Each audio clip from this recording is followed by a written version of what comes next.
Welcome back to doubt expert. Last class में हमने जो एसओएस हम ये सॉल्व कर रहे हैं social science and social study paper two, और किसका है, सीटेट का। सीटेट पेपर टू ये है हमारा 2021 का क्वेश्चन पेपर है। उसमें हम सोशल साइंस का सेक्शन सॉल्व कर रहे थे। लास्ट क्लास में हमने ये 30 क्वेश्चन सॉल्व कर लिए थे। देखिए, जिन्होंने वो क्लास नहीं देखी है तो लिंक में कमेंट सेक्शन में आपको लिंक मिल जाएगा, आप देख लीजिए, परेशान होने की कोई ज़रूरत नहीं है। और फिर हमने 30 क्वेश्चन, देखो यहाँ से था social science, social studies and social science, इसके आपके 30 से 90 तक क्वेश्चंस आते हैं, जिसमें 30 से 60 हमने प्रीवियस क्लास में सॉल्व कर लिए और आज हम लेके आ रहे हैं 61 से। ठीक है, अब यहाँ पे देखिए क्वेश्चन कितना इंपॉर्टेंट है। मैंने आपको प्रीवियस क्लास में बताया था कि a gram panchayat is elected for a term of how many years in India। इस टाइम हमारे पास पंचायत के इलेक्शंस आने वाले हैं यूपी में, और उसके बाद ये जो है टॉपिक वैसे भी इंपॉर्टेंट बन जाता है। तो आप सभी को पता होगा कि भारत में ग्राम पंचायत कितने वर्ष काल के लिए चुना जाता है। जल्दी से बताइए, मैंने एक बार बता दिया कितने साल के लिए चुना जाता है, 5 साल के लिए। तो इसका ऑप्शन नंबर वन सही हो जाएगा। इन्होंने बोला है 5 6 4 3, तो ऑप्शन नंबर वन है 5 साल, ये बिल्कुल करेक्ट आंसर हो जाएगा। जल्दी अपना +1 कर लीजिए। क्वेश्चन नंबर 62 आता है, पुलिस थाने के प्रभारी का पदनाम क्या होता है? What is the designation of the person in charge of a police station? जो पुलिस थाना होता है उसके जो प्रभारी होते हैं उसको क्या कहा जाता है? स्टेशन हाउस अफसर, पुलिस अधीक्षक, अफसर ऑन स्पेशल ड्यूटी, या फिर होम इंस्पेक्टर? तो इसको जो पुलिस थाने के प्रभारी होते हैं उन्हें कहा जाता है स्टेशन हाउस अफसर, यानी कि स्टेशन हाउस ऑफिसर। तो ऑप्शन नंबर वन इसका राइट आंसर होगा। जिसने भी ऑप्शन नंबर वन मार्क किया है वो अपना +1 कर लीजिए। देखिए, जब हम प्रीवियस ईयर सॉल्व करते हैं, मैंने ऑलरेडी क्लासेस में बताया है कि जो स्ट्रेटेजी है, ये पीवाईक्यूज है। जो पीवाईक्यूज सॉल्व कर लेते हैं वो आधे से ज्यादा पेपर और पेपर के पैटर्न को समझ लेते हैं। सीटेट क्यों क्वालिफाई नहीं होता, इतने कम बच्चों को क्यों क्वालिफाई होता है, सबके लिए मैं एक डेडिकेटेड आपके सारे डाउट लेके क्लास लेके आई हूँ। और जिसने भी अभी तक वो नहीं देखी है तो वो भी चैनल पे जाकर जरूर देख लीजिए, वहां पे मैंने सब बताया है कि अब जो आपका फैब में एग्जाम है, अपनी स्ट्रेटेजी में आपको क्या क्या चेंज करना है और क्या ऐड करना है और क्या डिलीट करना है। तो देर नहीं करनी है, इस बार हमें फर्स्ट अटेम्प्ट में ही सीटेट क्लियर कर लेना है। और इसी के लिए जो डाउट एक्सपर्ट की टीम है आपके साथ पूरी डेडिकेटेडली लगी हुई है। क्वेश्चन नंबर 63, हिंदू उत्तराधिकारी अधिनियम में लाए गए 2005 के संशोधन में निम्नलिखित में से क्या मुहैया करवाया? The amendment brought about in 2005 to the Hindu succession act provided for which of the following? आपको बताना है जो हिंदू का उत्तराधिकारी अधिनियम बनाया गया था, उसमें क्या संशोधन या फिर क्या अमेंडमेंट किया गया था? ऑप्शन नंबर वन है अल्पसंख्यक समुदाय का धार्मिक विद्यालय खोलने का अधिकार। ऑप्शन नंबर टू है महिलाओं का पारिवारिक संपत्ति में बराबर हिस्सेदारी का अधिकार। हिंदू समुदाय का विवाह संबंधी विशिष्ट कानूनों का अधिकार। या ऑप्शन नंबर फोर है पुरुषों का तलाक के बाद मुआवजा देने की जिम्मेदारी से सुरक्षा का अधिकार। तो देखिए, जब हिंदू उत्तराधिकारी अधिनियम 2005 में संशोधन हुआ तो उसमें जो महिलाओं का पारिवारिक संपत्ति में बराबर की हिस्सेदारी दी गई, उन्हें अधिकार दिया गया। जैसे कहते थे कि पहले जो जमीन थी, मतलब कह दीजिए जो भी आपके पिताजी के नाम जो भी संपत्ति थी वो सारी विदाउट एनी डिवाइडेशन, जितने भी उनके लड़के होते थे, सन होते थे, सब में इक्वली डिवाइड हो जाती थी, लड़कियों का कोई अधिकार नहीं होता था। बट जब 2005 में संशोधन हुआ तो उसमें लड़कियों को महिलाओं को बराबर का अधिकार दिया गया। अगर आपके पास जो भी संपत्ति है वो दोनों आप दोनों ही, चाहे भाई बहन में, बराबर से बट जाएगी। जितने भी भाई बहन हैं सब में बराबरी से बटेगी। फिर वो बहन की मंशा है कि वो भाई को देना चाहती है या अपने पास रखना चाहती है। ठीक है, फिलहाल हमारा राइट आंसर हो जाएगा right of women to have an equal share in family property.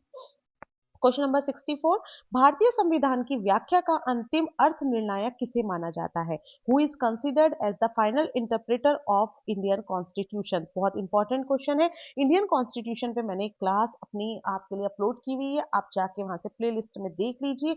जो ये क्वेश्चन है यहाँ से रिपीट हो रहे हैं, यही हमें पीवाईक्यू से पता चलता है। तो ऑप्शन नंबर वन है, किसको किसको अंतिम अर्थ निर्णायक माना जाता है? भारत के राष्ट्रपति को, संसद को, न्यायपालिका को या फिर अटॉर्नी जनरल को? जिन बच्चों ने भी वो क्लास देखी है वो आराम से बता देंगे कि जो न्यायपालिका होती है यानी कि जुडिशरी होती है, वो फाइनल इंटरप्रेटर होती है इंडियन कॉन्स्टिट्यूशन का। भारतीय संविधान की का अर्थ निर्णायक माना गया है किसको? न्यायपालिका को यानी कि जुडिशरी को। क्वेश्चन नंबर 65 है, अत्याचार निवारण अधिनियम 1989 को निम्नलिखित में से कौन से समुदाय को न्याय दिलाने के लिए पारित किया गया था? The prevention of atrocities act 1989 was enacted to provide justice to which of the following communities? किसको दिया गया था ये आपको बताना है। ऑप्शन नंबर 1 है दलित एवं अल्पसंख्यक, ऑप्शन नंबर 2 है अल्पसंख्यक एवं आदिवासी, ऑप्शन 3 है आदिवासी एवं दलित और ऑप्शन 4 है केवल अल्पसंख्यक। तो देखिए ये जो अत्याचार निवारण अधिनियम था 1989 में, ये आदिवासी और दलित दोनों के लिए ही पारित किया गया था, ट्राइबल्स और दलित। तो ऑप्शन नंबर 3 हमारा राइट आंसर हो जाएगा। आपको इसको याद रखना है कि ये जो अत्याचार निवारण प्रिवेंशन ऑफ एट्रोसिटीज एक्ट कब आया था? सबसे इंपॉर्टेंट है 1989 में आया था, ये भी आपको ध्यान रखना है। और जो हमारा आदिवासी और दलित समुदाय था, इनको न्याय दिलाने के लिए इस एक्ट को लाया गया था। क्लियर है? तो ऑप्शन नंबर 3 इसका राइट आंसर हो जाएगा। क्वेश्चन नंबर 66 है, ऐसी राजनीतिक व्यवस्था जिसमें एक से ज्यादा स्तर की सरकार हो उसे कहा जाता है? देखो, a political system having more than one level of government can be described as, जहां पे एक से ज्यादा स्तर की सरकारें हो उसको हम क्या क्या बोलते हैं, ये आपको बताना है। धर्मनिरपेक्ष, उदारवादी, गणतंत्रात्मक या संघवाद? देखो, धर्मनिरपेक्ष तो नहीं कह सकते, धर्मनिरपेक्ष यानी कि सेक्युलर तो इसको नहीं कह सकते कि एक से ज्यादा स्तर की सरकार है। लिबरल भी नहीं कह सकते, रिपब्लिकन भी नहीं कह सकते। जिसमें एक से ज्यादा लेवल पे सरकार होती है, स्तर पे सरकार होती है, उसको फेडरल बोलते हैं, उसको संघवाद बोलते हैं। तो इसका ऑप्शन नंबर 4 राइट आंसर हो जाएगा। क्वेश्चन नंबर 66 का राइट आंसर ऑप्शन नंबर 4 हो जाएगा। ठीक है, आगे बढ़ते हैं। क्वेश्चन नंबर 67, 30 से 60 तक हम ऑलरेडी प्रीवियस क्लास में कर चुके हैं। यहाँ हम 61 से 90 तक करेंगे और इसके साथ जो हमारा एसओएस का पूरा पार्ट है, 90 क्वेश्चंस है, वो कंप्लीट हो जाएंगे और आपको पूरा समझ में आ जाएगा कि क्या समझ में आ जाएगा कि एसएस से कैसे क्वेश्चंस पूछे जाते हैं, किन टॉपिक से पूछे जाते हैं। एक बार मैं फिर से आपको याद दिला दूं, अगर अभी भी आपने चैनल को सब्सक्राइब नहीं किया है तो जल्दी से डाउट एक्सपर्ट को सब्सक्राइब कर लें और क्लास अच्छी लग रही है तो भाई लाइक तो जरूरी बनता है, तो लाइक जरूर करके जाए। क्वेश्चन नंबर 67 है, अब विथ फ्री ऑफ कॉस्ट है भाई लाइक करना, बिल्कुल आपका कोई खर्च नहीं लगेगा, बस आपको एकदम से प्रेस करना है लाइक बटन और आपका लाइक हो जाएगा। चलिए वापस आते हैं। क्वेश्चन नंबर 67 है, विच of the following policies promote social justice? निम्नलिखित में से कौन सी नीति सामाजिक न्याय को प्रोत्साहित करती है? आपको बताना है सामाजिक न्याय देखिए बहुत जरूरी है किसी भी सोसाइटी के लिए, तो इन्होंने कुछ पॉलिसीज बताई हैं, इनमें से आपको बताना है कौन सी सामाजिक न्याय को प्रोत्साहित करती है। ऑप्शन नंबर 1 है सरकारी नौकरियों में सूचीगत दलित जाति के उम्मीदवार को आरक्षण देना। तो ये बात सही है। अब आप यहाँ ऐसी गलती नहीं करेंगे कि आपने देखा ऑप्शन नंबर ए सही है, अपनी ओएमआर शीट ली, ओ पे गोला बनाया और चलते बने नेक्स्ट क्वेश्चन पे। नहीं भाई, यहाँ पे देखो, ये भी तो देखो नीचे इन्होंने क्या दे रखा है, कॉम्बिनेशन ऑफ ऑप्शंस दिए हुए हैं। हो सकता है ए सही हो तो बी भी सही हो, इसलिए ध्यान से दूसरा भी पढ़ेंगे। Question number B, option number B है न्यूनतम मेहनता कानून पारित करना, इनेक्टिंग मिनिमम वेजेस एक्ट। देखिए ये बात भी सही है, तभी तो अगर मिनिमम वेज एक्ट बनेगा तभी हमारे समाज में न्याय को प्रोत्साहित होगा। तो इसलिए इसका ऑप्शन नंबर ए और बी दोनों सही हैं और इसके हिसाब से कौन सा बनता है? Option number 3, both A and B is the right answer of question number 67। Question number 68, New Delhi में वास्तुशैली की चर्चा में एक शिक्षक को केंद्रित करना चाहिए। In a discussion on architecture of new Delhi a teacher should focus on discussing, क्या फोकस करना चाहिए? कैसे पर्यटक इमारतों को देखते हैं या इमारतों को दूर से कैसे देखना चाहिए? ऑप्शन नंबर 3 है उसकी शैली पुरानी दिल्ली की शैली से कैसे श्रेष्ठ है और ऑप्शन नंबर 4 है कैसे ये ब्रिटिश महत्ता और विस्मय का भाव पैदा करता है। तो देखिए उसको क्या फोकस करना चाहिए, टूरिस्ट कैसे बिल्डिंग को देखते हैं ये तो कोई इंपॉर्टेंट नहीं है, इमारतों को दूर से कैसे देखना जाना चाहिए ये भी इंपॉर्टेंट नहीं है, उसकी शैली पुरानी दिल्ली की शैली से कैसे श्रेष्ठ है ये भी नहीं है। तो ये है how it asserted British importance and created sense of uh, कैसे ये ब्रिटिश महत्ता और विस्मय का भाव पैदा करता है।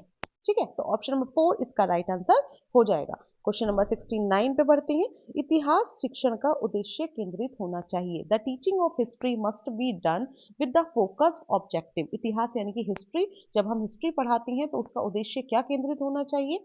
ऑप्शन नंबर 1 है भूतकाल में क्या घटित हुआ यह बताना। ऑप्शन 2 है भूतकाल में यह कैसे घटित हुआ यह याद रखना। उन मुद्दों, ऑप्शन सी है उन मुद्दों की पहचान करना जो वर्तमान में भी प्रासंगिक हैं। या ऑप्शन नंबर 4 है अधिगमकर्ताओं में क्रियात्मक क्षमता विकसित करना। अब आपको इनमें से बताना है कि कौन सा आंसर हमारा सही होगा। तो देखिए, जो ये है इतिहास, इतिहास हमारा उन मुद्दों की पहचान करता है जो वर्तमान में भी प्रासंगिक हो, यानी कि identifying issues which are relevant in the present. तभी तो हम हिस्ट्री को पढ़ते हैं। अगर हम ये देखते रहें कि भूतकाल में क्या घटित हुआ है यही बताते रहें, कैसे घटित हुआ और उनको याद रखें, नहीं। हमारे लिए इंपॉर्टेंट ये है कि जो भूतकाल में इश्यूज उठे थे वो आज के लिए भी कौन सी चीजें रेलेवेंट हैं वो हमें पढ़ाते टाइम फोकस में रखना चाहिए। हाँ, जिन बच्चों को डाउट हो रहा था अरे भाई ये 2021 का ही क्वेश्चन पेपर है, इसके मैं सारे पार्ट सॉल्व करा चुकी हूँ, अगर आपने नहीं देखा है तो देरी मत करिए, जल्दी से देख लीजिए। ये अपर प्राइमरी लेवल का है लेकिन इंपॉर्टेंट प्राइमरी वालों के लिए भी है, क्योंकि सीडीपी में क्वेश्चंस इधर से उधर होते रहते हैं। सीडीपी का भी पूरा सेक्शन कंप्लीट हो चुका है, देखो पूरा सॉल्व है ना, ये पीडीएफ में सेम ही सॉल्व कर रही हूँ। ठीक है, तो जो सॉल्व हो गया, अरे हाँ मैथ्स का रह गया है, बस साइंस भी हो चुका है, बस मैथ्स बचा है। एसओएस आज हम पूरा कर देंगे, फिर हमारा पूरा पेपर सॉल्व हो जाएगा। देर नहीं करनी है, सारे पार्ट्स आपके लिए अवेलेबल हैं, प्लेलिस्ट जाके चेक कर लें। और हमारा पार्ट खो गया है क्या, कहाँ पहुंच गए हम? हाँ सही जगह आ गए हैं घूम फिर के। चलिए, इरेजर की जरूरत नहीं है, पेन पे वापस आते हैं। Question number 70।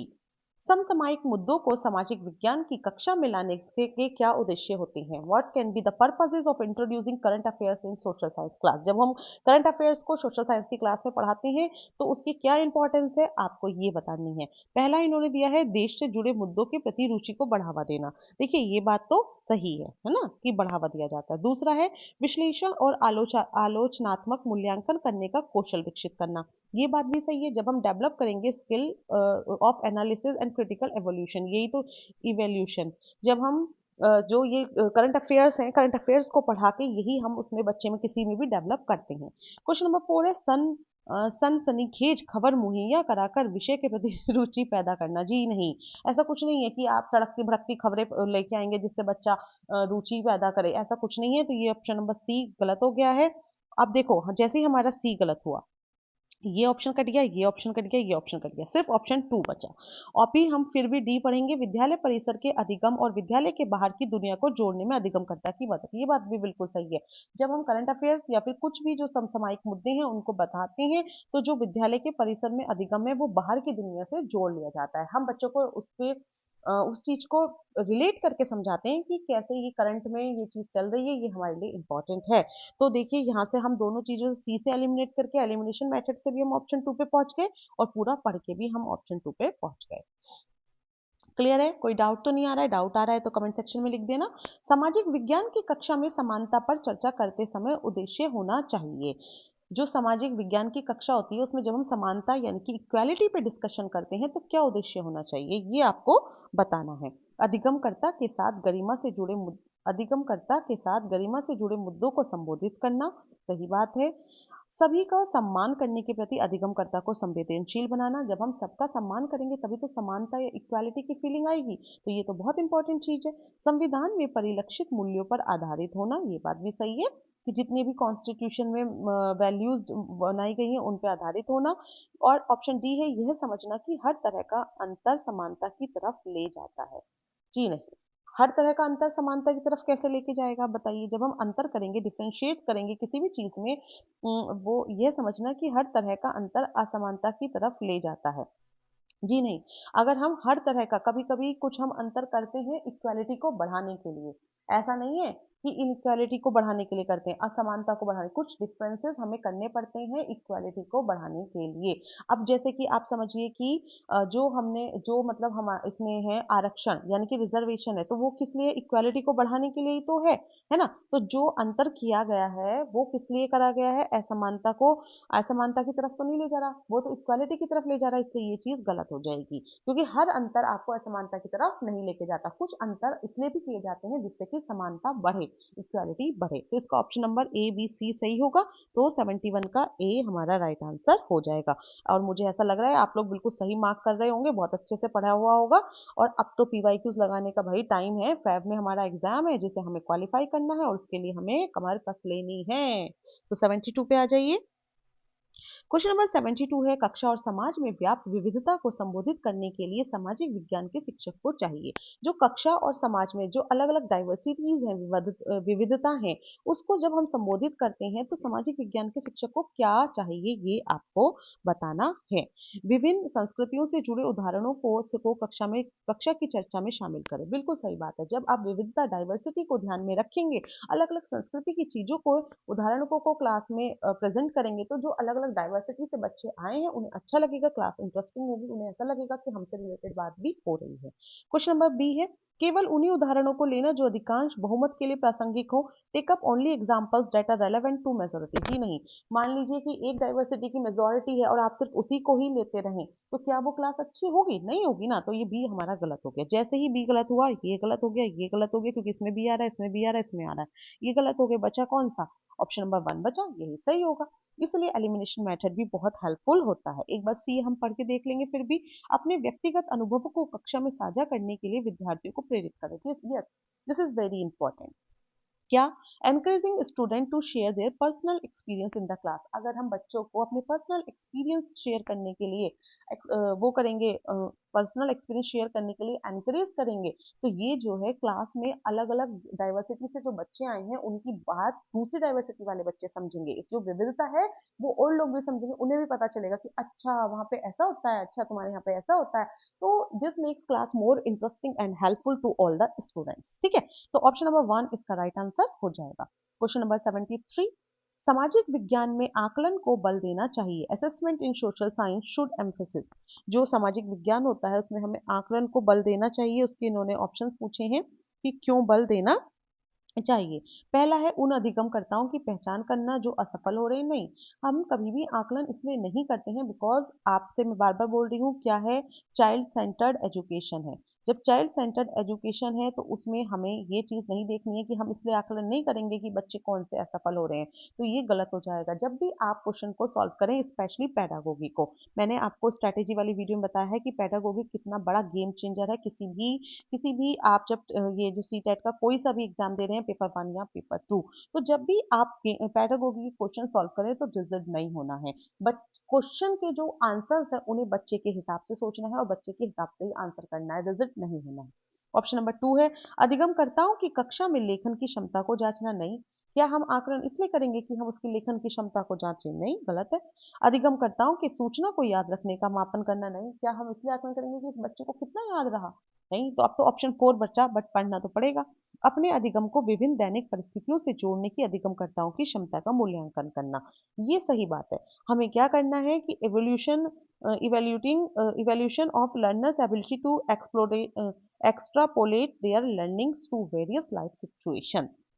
जो बच्चे ने पढ़ा है वो अपनी लाइफ सिचुएशन को से उससे कैसे जोड़ते हैं, हमें यही चेक करना है आकलन से। जो भी हम पढ़ रहे हैं वो हमारी लाइफ में किस तरह से इंपॉर्टेंट है ये हमें देखना है। तो कौन सा सही हो जाएगा? ऑप्शन नंबर 4 सही हो जाएगा। ठीक है, नेक्स्ट क्वेश्चन हमारा आता है question number 74। An example of secondary source is. द्वितीयक स्रोत का उदाहरण है। तो जो सेकेंडरी सोर्स है उसका उदाहरण क्या है? C.A. Bayles, An Illustrated History of Modern India, James Mills, A History of British India, Constitution of India, Painting by Avindranath Tagore। इसमें आपको हमें सेकेंडरी सोर्स का एग्जाम्पल बताना है। तो देखिए, ये जो सी एल बेली द्वारा लिखित an an illustrated history of modern India, ये हमारा द्वितीयक स्रोत है, क्योंकि इन्होंने बाद में इलस्ट्रेट की थी हिस्ट्री को, किसकी? मॉडर्न इंडिया की। क्लियर है? क्वेश्चन नंबर 75 आता है। हाँ जी, question number 75, to discuss on women's education in colonial India student should refer to the following autobiography. औपनिवेशिक भारत में स्त्री शिक्षा पर चर्चा करने के लिए विद्यार्थी निम्न आत्मकथाओं में से किसको संदर्भित कर सकते हैं। देखिए आप सोच रहे होंगे कि मैम दोनों लैंग्वेज में क्यों पढ़ रही हैं, क्योंकि देखिए जो भी हमारे साथी हैं वो कुछ हिंदी के हैं और कुछ इंग्लिश के हैं, तो हम बायलिंगुअल लेके चलेंगे जिससे हिंदी वालों को भी हार्ड ना हो और इंग्लिश वालों को भी हार्ड ना हो, और आपके लिए भी अच्छा है। कुछ वर्ड्स ऐसे होते हैं जो हमें हमारी लैंग्वेज में नहीं समझ आते, फिर हम दूसरी लैंग्वेज में देखते हैं तो हमें समझ आ जाते हैं। जैसे मान लीजिए हम इंग्लिश में हैं तो हमें इंग्लिश में नहीं समझ आ रहा, हम हिंदी में चेक कर लेते हैं, हिंदी में नहीं समझ आ रहा, हम इंग्लिश में कर लेते हैं, तो आपके लिए अच्छा है। तो अब आपको बताना है कि जब हमारा औपनिवेशिक यानी कि कॉलोनियल इंडिया था उस टाइम पे स्त्री शिक्षा की चर्चा के लिए कौन सी आत्मकथा बहुत ज्यादा इंपॉर्टेंट थी। ऑप्शन देखेंगे ताराबाई शिंदे कृत स्त्री पुरुष तुलना, ऑप्शन 2 है राज सुंदरी देवी कृत अमार जीवान, ऑप्शन नंबर 3 है रुकैया सखावत हुसैन कृत सुल्ताना का स्वप्न, या ऑप्शन डी है सतनार कृत मणि मेघलई। तो देखिए इसका जो राइट आंसर होगा, ये जो राज सुंदरी देवी की ने लिखी थी अमार जीवान, इसमें उन्होंने वुमेन्स एजुकेशन के बारे में बताया था, और ये आप याद रखेंगे, इसलिए ऑप्शन 2 इसका राइट आंसर हो जाएगा। राज सुंदरी देवीज अमार जीवान ये बुक थी जिसमें उन्होंने स्त्री शिक्षा के बारे में चर्चा की थी। ठीक है, नेक्स्ट क्वेश्चन है question number 76। The teaching of geography should develop perspective related to issues concerning. भूगोल शिक्षण को किन मुद्दों से जुड़े संदर्भ में परिप्रेक्ष्य का विकास करना चाहिए। संसाधन और संरक्षण, सही बात है। विकास और विस्थापन का भी भूगोल शिक्षा में होना चाहिए। विविधता में एकता से जुड़ी चुनौतियां, ये हम छोड़ सकते हैं क्योंकि अभी हम भूगोल की बात कर रहे हैं, ज्योग्राफी की बात कर रहे हैं। ठीक है, तो इसको हम छोड़ सकते हैं। और डी है ह्यूमन डेवलपमेंट यानी कि मानव विकास, ये भी होना चाहिए। तो इसका राइट आंसर हो जाएगा option A B and D, कौन से में आ रहा है, हाँ जी 4 में आ रहा है, ऑप्शन नंबर 4 इसका राइट आंसर हो जाए। क्योंकि संसाधन और संरक्षण तो बहुत ही इंपॉर्टेंट है भूगोल शिक्षण के लिए, है ना। फिर ये डेवलपमेंट एंड डिस्प्लेसमेंट भी, ह्यूमन डेवलपमेंट भी, लेकिन challenges in to unity in diversity ये हमारा ज्योग्राफी का पार्ट नहीं है, ज्योग्राफी रिलेटेड इशू नहीं है। क्लियर है। क्वेश्चन नंबर 77 है, एक सक्रिय सामाजिक विज्ञान की कक्षा अधिगमकर्ता को प्रेरित करती है। ठीक है, एक जो सक्रिय यानी कि एक्टिव सोशल साइंस क्लासरूम है वो क्या एनकरेज करता है लर्नर को, लर्नर के लिए क्या एनकरेज करता है ये आपको बताना है। चर्चाओं को न्यूनतम रखना, पाठ्य पुस्तक के पठन पर केंद्रित होना, व्याख्यान को सुनना और साझा किए गए पर निर्भर रहना, या फिर चुनौतीपूर्ण प्रोजेक्ट में भागीदारी बनना। देखो, अगर एक सक्रिय सामाजिक विज्ञान की कक्षा है तो उसमें जो अधिगम करता है वो अगर एक किसी भी चैलेंजिंग प्रोजेक्ट में पार्टिसिपेट करते हैं तो वो बहुत एक्टिव रहेंगे। अगर वो चर्चाओं को न्यूनतम रखेंगे तो उनका एक्टिवनेस बहुत कम हो जाएगी। सिर्फ पाठ्य पुस्तक पर केंद्रित रहेंगे तो इसमें भी देखो नहीं होगी कोई एक्टिवनेस। व्याख्यान को सुनेंगे और साझा किएंगे, इस पे भी नहीं कि इधर से सुनी इधर, तो उनकी मेंटली तो वो एक्टिव नहीं है ना, बस वो ऐसे सुन रहे हैं, इधर से उधर ट्रांसफर कर रहे हैं, है ना, उनका ब्रेन तो कुछ वर्क नहीं कर रहा। लेकिन जब वो कोई चुनौतीपूर्ण प्रोजेक्ट में काम करेंगे तो उनका ब्रेन एक्टिव होगा और वो एक्टिवली उसमें पार्टिसिपेट करेंगे। तो इसका ऑप्शन नंबर 4 राइट आंसर हो जाएगा। क्लियर, डाउट तो नहीं है। हाँ हाँ, रिमाइंडर लगवा देते हैं भाई, अभी भी अगर आपने चैनल नहीं सब्सक्राइब करा है तो जल्दी से सब्सक्राइब कर लिए और लाइक करिए। क्लास अगर अच्छी लग रही है तो लाइक तो करके ही जाइए। ठीक है, ऑप्शन नंबर 78 है, टाइम नहीं वेस्ट करेंगे, आगे बढ़ेंगे। Which of the following are true about and text questions. अच्छा, एक इंपॉर्टेंट बात और, जिन्होंने अभी तक 2019 का पेपर नहीं देखा है, वो प्रीवियस क्लासेस नहीं अटेंड किए, वो जल्दी से कर लें। ईवीएस की, हिंदी की और इंग्लिश की जो भी क्लासेस हैं आपने नहीं अटेंड किए तो प्लेलिस्ट में जाएं और वहां से क्लासेस अटेंड करें। सारे इंपॉर्टेंट टॉपिक्स का निचोड़ हम आपके लिए लेके आए हैं जो आपके आने वाले एग्जाम्स में बहुत ज्यादा इंपॉर्टेंट है। देखिए, बाद में पछताने से अच्छा है कि अभी क्लास अटेंड कर लें और अपनी प्रिपरेशन को बूस्ट कर लें। यूट्यूब पे भाई बहुत कुछ है, बट हमें सब कुछ नहीं लेना है, हमें वही लेना है जो हमारे लिए इंपॉर्टेंट है ना। बी प्रिसाइज, अपनी चीज को लेके, अपने एग्जाम को लेके प्रिसाइज रहिए, अपने सिलेबस को लेके प्रिसाइज रहिए, उतना ही पढ़ें जितना आपके लिए जरूरी है। एक्स्ट्रा की नॉलेज लें बट एग्जाम के बाद लें। क्लियर, इसलिए फॉलो करते रहें डाउट एक्सपर्ट को। 78, अध्याय के अंत में दिए गए प्रश्नों के बारे में निम्न में से कौन से कथन सही हैं। जो भी एक चैप्टर होता है उसके एंड में कुछ क्वेश्चंस दिए जाते हैं, है ना, उनके लिए आपसे पूछा गया उसमें से क्या बातें सही हैं। ये विद्यार्थियों को अवधारणाओं को अपने शब्दों में बताने और मुद्दों पर वाद विवाद के लिए प्रेरित करते हैं। ये बात तो सही है। जो लास्ट में क्वेश्चन होते हैं उनको, जब किसी भी बच्चे ने पूरा चैप्टर पढ़ा तो लास्ट में वो क्वेश्चंस के आंसर्स अपनी लैंग्वेज में इजीली दे सकता है और इसलिए ही वो क्वेश्चंस होते हैं, तो बात सही है। ऑप्शन बी है प्रोजेक्ट कार्य तुलना और विभेद करना अध्याय के अंत में दिए गए प्रश्नों के प्रकार है। हाँ, इसी तरह के क्वेश्चंस होते हैं, कुछ प्रोजेक्ट कार्य के होते हैं, कुछ कंपैरिजन वाले होते हैं, है ना, कुछ कंट्रास्ट वाले होते हैं, यही होते हैं। तो ये बात भी बिल्कुल सही है। ऑप्शन नंबर सी आता है, ये अधिगमकर्ताओं में कक्षा में पहले की गई पढ़ाई सॉरी ये अधिगमकर्ताओं में कक्षा में पहले पढ़ाई गई अवधारणाओं की समझ विस्तृत करता है। ऐसा तो नहीं है ना, ऐसा तो नहीं है कि ये जो है पहले पढ़ाई गई चीजों की समझ विकसित, वो तो बच्चों ने उसमें क्या समझा उसको पहचानता है। तो इसका ऑप्शन ए और बी सही हो जाएगा। इसके अकॉर्डिंग कौन सा हमारा विकल्प बनेगा, कौन सा करेक्ट ऑप्शन बनेगा? Two. A and B are right answers. ठीक है। क्वेश्चन नंबर 79 है, सामाजिक और राजनीतिक जीवन की पाठ्य पुस्तकों में जो सामाजिक यानी कि सोशल और पॉलिटिकल लाइफ की टेक्स्ट बुक होती हैं, उनकी पाठ्य पुस्तकों में क्या होना चाहिए, ये पूछा गया है आपसे। सामाजिक और राजनीतिक मुद्दों की परिभाषाएं और विवरण दिया गया है, ये बात सही है। जब हमारी सामाजिक और राजनीतिक की पुस्तकें हैं तो उनकी जो मुद्दे हैं उनकी परिभाषाएं दी गई होंगी और उनका विवरण दिया गया होगा, सही है। संस्थाओं और प्रक्रियाओं को ऐसे चित्रित किया गया है जैसे कि वे उसी तरह कार्यान्वित हैं जैसे संविधान में उनकी कल्पना की गई है। ऐसा तो नहीं है।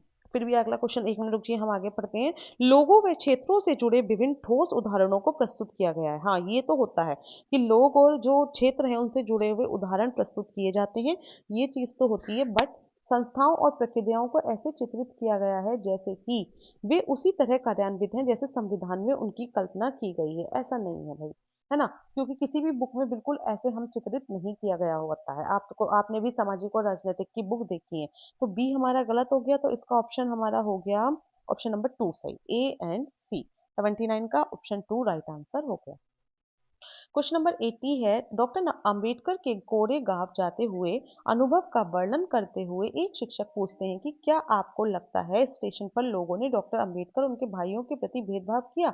इस प्रश्न में शिक्षक किस कौशल पर जोर दे रहे हैं? After narrating doctor Ambedkar's experience on the way to Koregaon, a teacher asked, do you think people at the station discriminated against Dr. Ambedkar and his brothers? In this question, which skill is the teacher emphasizing?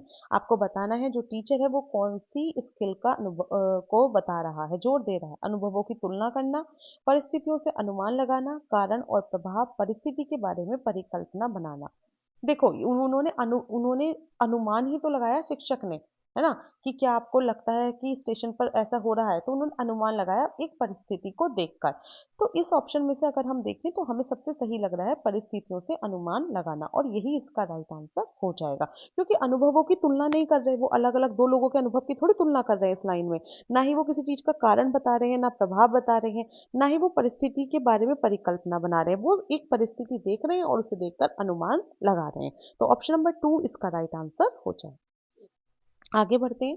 Question number 81, to introduce to the theme markets which would be the best pedagogical method, बाजार विषय का परिचय देने के लिए कौन सी शिक्षण शास्त्रीय विधि सर्वोत्तम हो सकती है? कौन से विषय का, बाजार विषय का परिचय देने के लिए? पाठ्य पुस्तक का पठन और चर्चा करना नहीं, सिर्फ पढ़ना तो इम्पोर्टेंट नहीं हो सकता। एक दुकानदार को कक्षा में साक्षात्कार के लिए आमंत्रित करना, ये हो सकता है, बट अभी हम आगे भी पढ़ेंगे। विभिन्न प्रकार के बाजारों से जुड़े चित्रों को देखना और मानचित्र में स्कूल के आसपास के बाजारों को इंगित करना, नहीं। अगर हम सिर्फ मैप लिया और उसमें हमने मार्क कर दिया आसपास के मार्केट, तो उससे हमारी कौन सी नॉलेज बढ़ गई या क्या हो गया?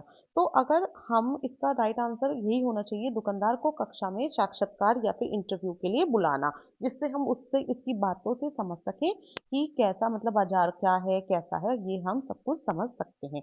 तो ऑप्शन टू इसका राइट आंसर हो जाएगा। देखिए, ये सारे क्वेश्चंस एसओएस के पेडागोगी से रिलेटेड है। पेडागोगी बहुत ज्यादा इंपॉर्टेंट है, हर एक सेक्शन में पूछा जाता है। क्वेश्चन नंबर 82 है, यही है उस ईश्वर की महिमा, इसलिए दूषित है भीतर, दूषित है काया भीतर से, इसमें कोई भ्रम न रखना। महारी चोखा का है ये कहना। एक शिक्षक के तौर पर आप इस कविता का विश्लेषण अपने अधिगमकर्ताओं से चर्चा कैसे करेंगे, और अपने अधिगमकर्ताओं से चर्चा कैसे करेंगे, ये आपको बताना है। मानवीय शुद्धता जन्म से निर्धारित होती है। मानवीय शुद्धता हम जो काम करते हैं उससे निर्धारित होती है। मानवीय शुद्धता हमारे विचार और विश्वास पर निर्धारित होती है। मानवीय शुद्धता को ईश्वर की कृपा से पाया जाता है। देखो, इससे में क्या है, मानवीय शुद्धता हमारे विचार और विश्वास से निर्धारित होती है। जो हमारी प्योरिटी है वो डिटरमाइंड होती है हमारे थॉट्स और बिलीफ से। जैसे हमारे विचार होंगे, विश्वास होंगे, वही बताएंगे कि हम कितने शुद्ध हैं। ठीक है, देखो लिखा है ना, यही है उस ईश्वर की महिमा, इसलिए दूषण है भीतर, दूषित है काया भीतर से, इसमें कोई भ्रम न रखना। महारी चोखा का है यह कहना, be sure of it says the Mahari Chokha. ठीक है, क्वेश्चन नंबर 83 है, सामाजिक विज्ञान की पाठ्यचर्या उच्च प्राथमिक स्तर पर केंद्रित करता है। सामाजिक विज्ञान की पाठ्यचर्या उच्च प्राथमिक स्तर पर केंद्रित करता है। क्या केंद्रित करता है ये आपको बताना है। पृथ्वी के जीवन के आवास के रूप में, पृथ्वी के जीवन के आवास के रूप में समझ बनाना, अपने क्षेत्र, राज्य और देश पर अध्ययन करना, ये भी बात है, सही है। भारत के अतीत और सामायिक विकास का अध्ययन करना, देखा जाए तो ये भी बात सही है। जो सामाजिक विज्ञान की पुस्तक होती है उसमें हम अपने पृथ्वी के जो आवास हैं उसकी भी समझ बनाते हैं, अपने क्षेत्र, राज्य, देश पर भी अध्ययन करते हैं, है ना। भारत के अतीत और सामयिक विकास पर भी अध्ययन करते हैं। तो ये तीनों ही बातें सही है, तो इसका ऑप्शन नंबर सी थर्ड सही हो जाना चाहिए, ए बी एंड सी। ठीक है, कोई डाउट नहीं है, आगे बढ़ते हैं। क्वेश्चन नंबर 84, ग्लोब और प्रकाश स्रोत का इस्तेमाल करके एक शिक्षक निम्न में से किन अवधारणाओं को दर्शा सकता है। Using a globe and a source of light a teacher can demonstrate the following concept. देखो क्लास में हम एक ग्लोब लेते हैं, ग्लोब आपने सबने देखा है, उससे किन चीजों का वो इस्तेमाल, उनका इस्तेमाल करके किन अवधारणाओं को बच्चे को समझा सकता है। परिक्रमण, परिक्रमण को ग्लोब का यूज करके समझाया जा सकता है, सही बात है। दिन और रात को भी ग्लोब का यूज करके समझाया जा सकता है। मौसमी परिवर्तन, हाँ मौसमी परिवर्तन को भी समझाए, आप समझ के देखिए, मौसमी परिवर्तन को भी वो जब ग्लोब को घुमाएगा बता देगा कि कैसे मौसम चेंज हो रहा है, ये भी समझाया जा सकता है। वर्षा का वितरण, नहीं वर्षा का वितरण तो विंड से होता है ना, तो ये आप ग्लोब की हेल्प से नहीं समझा सकते हैं। तो देखो क्वेश्चन कैसे बन के आ रहा है कि आपने ये क्वेश्चन मतलब चैप्टर पढ़ा होगा ग्लोब वाला, ग्लोब का यूज, बट सोचा भी नहीं होगा इस तरह का क्वेश्चन बन सकता है ना। इसीलिए प्रीवियस ईयर्स लगाना बहुत ज्यादा इंपॉर्टेंट है। किस तरह से क्वेश्चन बना कि ग्लोब का हम क्या क्या समझ सकते हैं, परिक्रमण, दिन रात यानी कि रोटेशन, डे एंड नाइट और सीजनल वेरिएशन। तो इसका आंसर ए बी सी सही होगा, तो कौन सा ऑप्शन बनेगा, हाँ option number one, option number one इसका राइट आंसर हो जाएगा। क्वेश्चन नंबर 85 फाइव है, एक शिक्षक के तौर पर आप इतिहास के लोहा बनाने वाले और फैक्ट्री मालिक विषय पर चर्चा करते समय भूगोल की पाठ्य पुस्तक के किस अध्याय के साथ इसका अंत संबंध स्थापित कर सकते हैं। किसके बेसिस में, लोहा बनाने वाले और फैक्ट्री मालिक। तो किस चीज का, कौन से किसके बीच में करेंगे, खनिज संसाधन, उद्योग, ऊर्जा संसाधन या हमारे पृथ्वी के अंदर, इनमें से किस किस चीज को आप रिलेट कर सकते हैं। तो देखो खनिज संसाधन कर सकते हैं क्योंकि इसमें लोहा बनाने वाले की बात हो रही है, ठीक है। उद्योग भी हम कर सकते हैं क्योंकि फैक्ट्री मालिक की बात हो रही है, फैक्ट्री एक उद्योग है। ऊर्जा संसाधन, ऊर्जा की इसमें कहीं से बात नहीं हो रही, तो हम नहीं करेंगे। हमारी पृथ्वी के अंदर भी हम कर सकते हैं क्योंकि दोनों ही चीजें आपकी पृथ्वी के अंदर हैं। तो ये तीनों ए बी और डी इसका राइट आंसर हो जाएगा, और यहाँ से ऑप्शन नंबर वन इसका करेक्ट आंसर हो जाएगा। अरे मैंने तो ऑप्शन वन लगा दिया, वन में तो सी आ रहा है, सी तो है ही नहीं, तो ये हटाइए, ऑप्शन नंबर टू होगा, ए बी और डी। ध्यान रखना है, कुछ भी गड़बड़ हो रहा है तो कमेंट सेक्शन में लिख के बता देना है। और अभी तक अगर आपने व्हाट्सएप चैनल को नहीं ज्वाइन किया है तो जल्दी से ज्वाइन कर लीजिए, सारी क्लासेस के वहाँ पीडीएफ नोट्स आपको इजीली मिल जाएंगे, जिससे आपको लास्ट मोमेंट पे रिवीजन में बहुत ज़्यादा हेल्पफुल होगा। और टेलीग्राम चैनल, दोनों में से किसी भी चैनल को ज्वाइन कर लीजिए, आपको सारे नोट्स मिल जाएंगे। क्वेश्चन नंबर 86 है, एक शहर के स्कूल में भूगोल की कक्षा में वनों के प्रकार विषय पर परिचय देने के लिए सर्वोत्तम विधि होगी। किस पे देना है, वनों के प्रकार के, ठीक है। विद्यालय के समीप वन का क्षेत्र भ्रमण का आयोजन करना हो सकती है ये भी, बट अभी हम आगे बढ़ेंगे। क्षेत्र में पाए जाने वाले वनों पर पावर पॉइंट प्रोजेक्शन बनाना, विभिन्न प्रकार के वनों पर आधारित डॉक्यूमेंट्री दिखाना, या फिर वनों के प्रकार पर कार्य करने के लिए अधिगमकर्ताओं को छोटे छोटे समूह में बांटना। देखो अगर हमें वनों के प्रकार पर चर्चा करनी है तो ये जो विभिन्न प्रकार के वन हैं उन पर आधारित अगर हम डॉक्यूमेंट्री दिखाते हैं तो ये सबसे ज्यादा हेल्पफुल होगी। Screen a documentary on different types of forest, तो ये बहुत ज्यादा इंपॉर्टेंट होगी। 86 का थर्ड ऑप्शन राइट हो जाएगा। आगे बढ़ते हैं 87, to develop practical skills among learners while discussing earthquake teacher should focus upon. भूकंप पर चर्चा के दौरान व्यवहारिक कौशल अधिगमकर्ताओं में विकसित करने हेतु शिक्षक को बल देना चाहिए। किस चीज पर बल देना चाहिए, ये आपको बताना है। भूकंप के प्रकार या भूकंप के दौरान बरती जाने वाली सावधानियां, हालिया भूकंपीय घटनाओं पर चर्चा करना या फिर भूकंप से जुड़ी गतिविधि का प्रदर्शन। अब देखो भूकंप पर हम चर्चा कर रहे हैं तो उसके व्यवहारिक कौशल, सबसे पहले तो हमें उसे क्या बताना चाहिए, भूकंप के दौरान बरती जाने वाली सावधानियां। अब आप भूकंप से जुड़ी गतिविधियों का प्रदर्शन करने लगे या सब और उसको घटनाएं बताने लगे और ये बताएं ना कि भाई क्या क्या सावधानियां बरतनी चाहिए, तो कल को भूकंप आ गया तो वो तो वहां डेमोन्स्ट्रेशन में ही लगा रहेगा, है ना, या फिर डिस्कशन में लगा रहेगा। तो इसका ऑप्शन नंबर 2 सही होना चाहिए कि भूकंप के दौरान बरती जाने वाली सावधानियां। क्वेश्चन नंबर 88 है, तवा बांध क्षेत्र में के स्थानीय लोग 1919 के दशक में अपने जीवन यापन से जुड़े कौन से अधिकार के लिए संगठित हुए?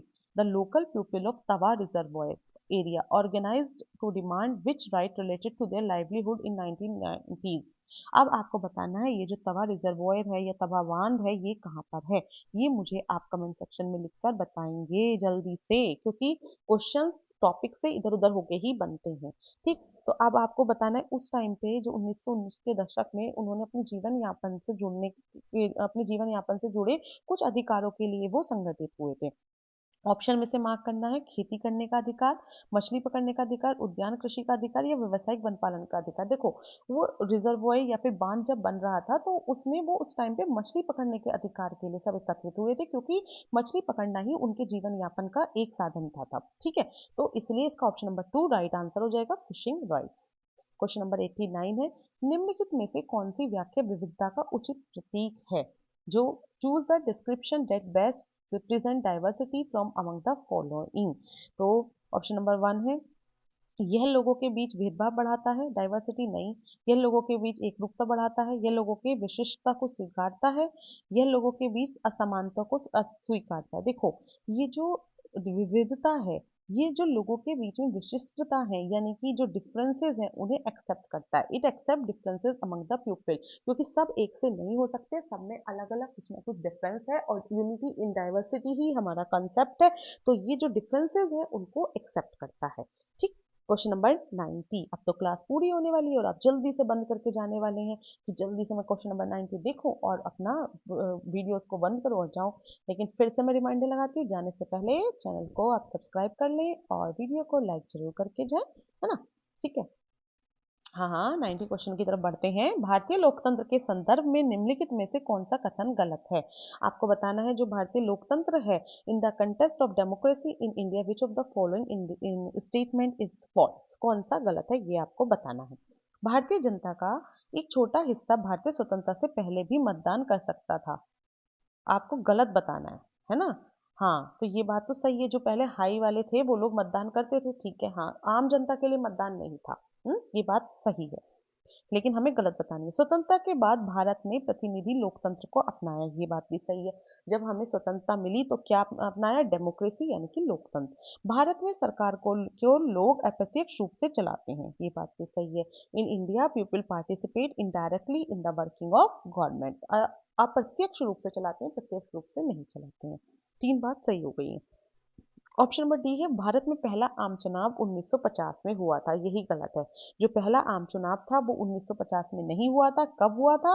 कमेंट में लिखकर बताएंगे। ये आपका होमवर्क है, 2 होमवर्क दिए गए हैं, एक तो ये रवा रिजर्वॉयर का और एक ये वाला, कि उन पहला आम चुनाव first general election after independence कहाँ पे हुए थे और कब हुए थे, वह इन्होंने गलत ही पूछा था, तो यही हमारा सही आंसर होगा, क्योंकि 1950 में नहीं हुआ था। जिन्होंने इसके फर्स्ट पार्ट नहीं देखा है ना, वो 30 क्वेश्चंस, वो भी मैं कमेंट सेक्शन में आपको लिंक दे दूंगी, वो आप चेक कर लेना।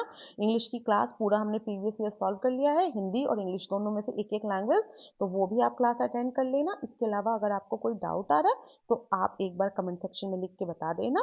Thank you for watching patiently. अपनी प्रिपरेशन को अब बूस्ट अप करिए और अपनी स्पीड को बढ़ाइए। All the very best for your exam.